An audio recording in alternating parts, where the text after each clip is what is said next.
Muy buenas, Romadictos, ¿qué tal? ¿Cómo estáis? Después de bastante tiempo sin poder grabar vídeos, han sido casi 2 meses de locura, ¿no? Muchas cositas. Por fin he encontrado el tiempo de poder retomar algo que sinceramente me apasiona, ¿no? Es el poder comunicarme con vosotros y poder divulgar también a través de este formato, no solo a través de historiarromantigua.blogspot.com, de nuestras redes sociales, a las que, por cierto, si todavía no estáis suscritos, os animo, ¿no?, a que os apuntéis. Hoy quiero hablar, como no, de un aspecto muy curioso del siglo IV, ¿no?, que son sus conflictos religiosos. Y en concreto, hay muchos personajes, ¿no?, relacionados con este siglo y con los conflictos religiosos que enfrentan no solo a cristianos contra paganos, ¿no?, sino a los cristianos contra sí mismos, ¿no? Fundamentalmente a los arrianos contra los nicenos, que son los que hoy encarnan esa parte de entender el mensaje de Cristo que entendemos por catolicismo, ¿no? Así que nada, vamos a hablar de un personajazo, no sé si lo conocéis, San Lucifer. He titulado el texto de Portador de la Luz a nombre demoníaco. Fue el obispo ultra que se enfrentó al emperador Constancio II. ¿Qué os parece el título? ¿Lo conocéis? O si no lo conocéis, os animo a seguir escuchando este vídeo porque la verdad es que el personaje se lo merece. Bueno, pues como os estaba diciendo, el siglo IV no solo fue una época de recuperación de las fronteras romanas y de la superación de la conocida como anarquía militar del siglo III, fue también un siglo de lucha religiosa del cristianismo contra el paganismo y de las diferentes maneras en las que el mensaje de Cristo fue interpretado dentro de la propia iglesia cristiana, ¿no? Nicenos y arrianos, favorecidos por las ideas del emperador de turno, los arrianos, por ejemplo, por emperadores como Valente o Constancio II, y los nicenos por otros como Teodosio, se enfrentaron en varios concilios por la supremacía entre los cristianos. En medio de este agitado ambiente religioso, destaca una figura cuyo nombre hoy resulta chocante para muchos y que va a protagonizar este vídeo, ¿no?, con su vida, ¿no? Es Lucifer de Cagliari. Más o menos pensad que nació hacia el 300 y murió en el 370, una edad bastante avanzada para la época. No hablamos de ningún ser demoníaco que se llamara Lucifer.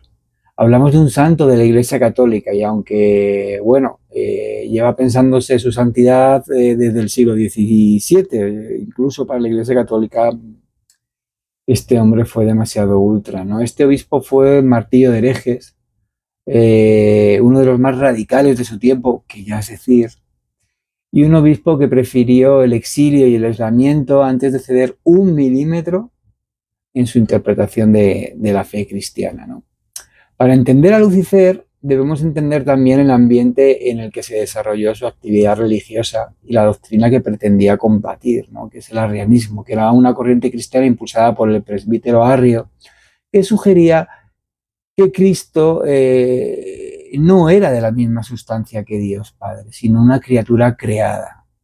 El emperador Constancio II, hijo del gran Constantino, a pesar de que su padre había presidido el concilio de Nicea en el 325, en el que se condenaron las doctrinas arrianas, fue sin embargo un ferviente arriano y siempre vio en esta corriente cristiana una herramienta política perfecta que favoreció frente a la versión nicena de muchas maneras diferentes. Esto es muy curioso, ¿no?, porque aunque Constantino siempre será recordado por ser el que presidió el concilio de Nicea en el 325, que fue un concilio, como hemos dicho, que favoreció al credo niceno frente al arriano, luego en realidad su actitud fue bastante diferente porque no llegó a perseguir tampoco el credo arriano. De hecho, se supone que su conversión al cristianismo en su lecho de muerte la llevó a cabo un obispo arriano y sus hijos, pensando en Constancio II en especial, fueron fervientes arrianos, ¿no? Entonces, da que pensar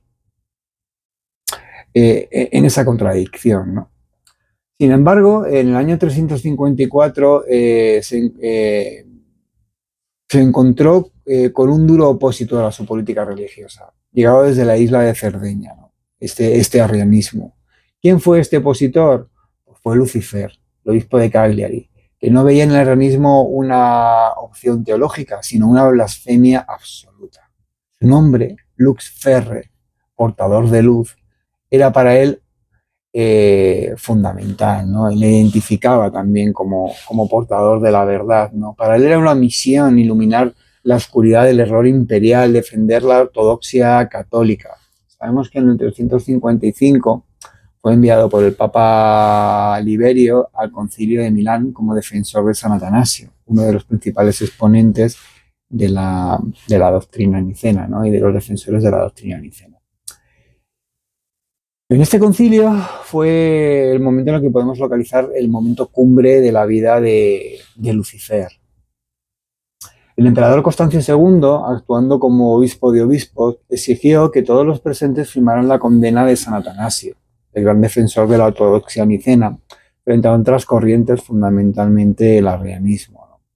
Mientras muchos obispos vacilaron ante el poder del Augusto y se plegaron a sus exigencias doctrinales, Lucifer se mantuvo firme. Las crónicas nos dejan constancia de su violencia verbal, que era tal que enojó incluso al propio Constancio II, cosa bastante peligrosa del tiempo. Lucifer sentenciaba en sus discursos. Para él, Constancio no era solo un político equivocado, era el anticristo.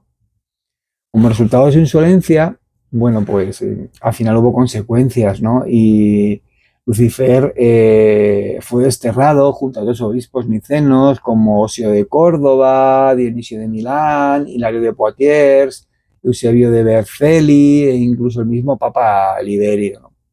Pero el destierro fue peor todavía porque fue su combustible, ¿no? Durante su cautiverio en Palestina y Egipto escribió tratados con títulos que consideraríamos ataques de odio contra la máxima autoridad del mundo romano, ¿no? Su pluma era un estilete cargado de citas bíblicas utilizadas como proyectiles en obras como Ad Constantium Augustum Pro Sancto Atanasio Libri. En el 361, en un contexto de enfrentamiento civil entre Constancio II y su sobrino Juliano, conocido después como el apóstata, muere Constancio. Y se inicia un periodo de tolerancia hacia las corrientes cristianas y hacia el propio paganismo que va a experimentar un renacimiento, ¿no? Y que va a permitir la vuelta también de los exiliados nicenos. Este regreso de los exiliados va a generar también ciertas divisiones en la Iglesia. ¿Por qué? Porque la Iglesia, ahora liderada por figuras más diplomáticas como Atanasio o como Hilario de Poitiers, decidió perdonar a los obispos que habían sido arrianos por miedo o por conveniencia. Realmente era lo más conveniente, ¿no? Lo más práctico. Sin embargo, esto entraba en confrontación total con las creencias de los más ortodoxos nicenos, como por ejemplo nuestro amigo Lucifer. En el Concilio de Alejandría, en el 362, Atanasio defendió una actitud de perdón respecto a estos obispos, ¿no? Lucifer montó en cólera, ¿cómo no podía la Iglesia pura mezclarse con los traidores? Para él, la comunión con un obispo arrepentido era lo mismo que hacerla con un hereje y contaminaba a toda la congregación, ¿no? Imaginaos hasta qué punto este señor pues, se negaba a perdonar, ¿no? a los nicenos que habían flaqueado en su momento, ¿no? Se separó de la corriente principal nicena y fundó su propio movimiento, que se llaman los luciferinos. Y no eran herejes de la doctrina, creían lo mismo que Roma determinaba como correcto dogmáticamente hablando, pero sí que tenían una visión totalmente distinta sobre cómo tratar a los antiguos arrianos o los nicenos que se habían plegado a las amenazas de Constancio II, ¿no? Si un obispo había apostatado de su fe nicena, debía perder todo su poder en la Iglesia, independientemente de la sinceridad de su arrepentimiento. No había perdón posible. La falta de apoyo desde la Iglesia le llevó a refugiarse en su isla con su congregación y con sus fieles, ¿no? Se convirtieron en una secta de puros, convencidos de que ellos eran los únicos que no habían doblado la rodilla ante el emperador, ¿no? Este rigorismo extremo lo llevó a morir aislado en su Cerdeña natal hacia el 370, separado de la misma Iglesia que él creía estar protegiendo. Murió en el 370 convencido de la rectitud de sus ideas, ¿no? ¿Cómo es posible que un hombre que murió en cisma sea hoy San Lucifer? Bueno, La respuesta reside en la geografía y en la identidad sarda, ¿no? En Cerdeña, Lucifer fue visto siempre como un héroe local que plantó cara a la tiranía extranjera, ¿no? La de Constantinopla y la de Milán en este caso, ¿no? En el siglo XVII, durante una fiebre de excavaciones arqueológicas en Cagliari para encontrar reliquias paleocristianas en competencia con otra diócesis, y hay una losa que rezaba: aquí yace el bienaventurado Lucifer, obispo. Este hallazgo rehabilitó oficialmente su figura. Sin embargo, a medida que la lengua evolucionó y el nombre Lucifer se convirtió en el nombre del propio diablo en el imaginario colectivo, debido a las interpretaciones medievales fundamentalmente de Isaías, la figura del santo quedó relegada a la oscuridad de los archivos. Hoy, San Lucifer es una curiosidad histórica que nos recuerda que en el mundo romano del siglo IV fue un siglo no solo de luchas civiles y no solo de luchas contra los bárbaros, sino también de confrontaciones religiosas fratricidas, del cristianismo contra otras religiones y sobre todo dentro del propio cristianismo. Bueno, pues espero que os haya gustado la historia de San Lucifer.